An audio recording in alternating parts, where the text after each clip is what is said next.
We would find this all the time. You'd hit a patient with chemo, they'd do well, and then you'd get some cells that survive. And when they survive, they change and they become more aggressive. And when you hit them with the same chemo, they are resistant.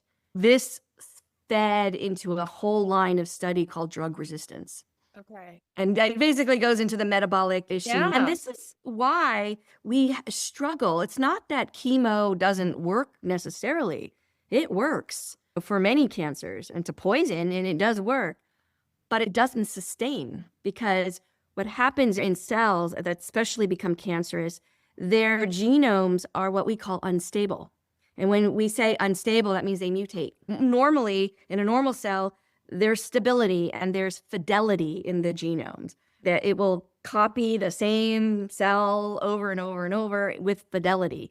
And in cancer, we've lost that. Now it'll mutate, and the mutations will give these cells advantages, and it becomes a cancer. The way I always like to think about it is a Darwinian process that happens, like something that you would see over an era, millions of years, you're seeing in a person in months.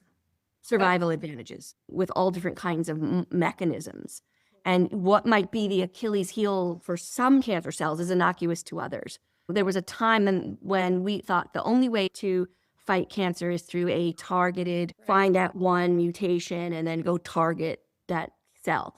Now, we know that that's unrealistic. It's helpful, but it's not the answer.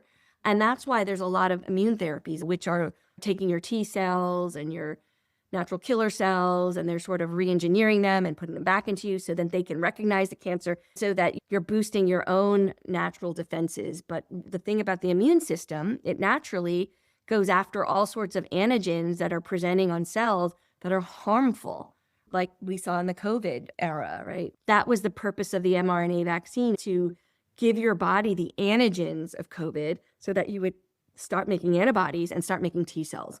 So that when you encounter that virus, your body already knows it's there, get rid of it. So we're trying to sort of mimic that in cancer, and people are doing it. So my world is innovation, and I see these ideas all the time, cancer vaccines, and also people doing kind of like what you're saying.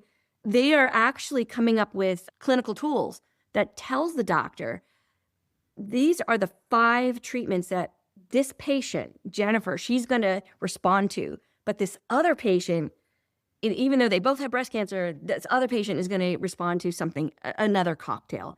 So we're personalizing based on what is already on the market.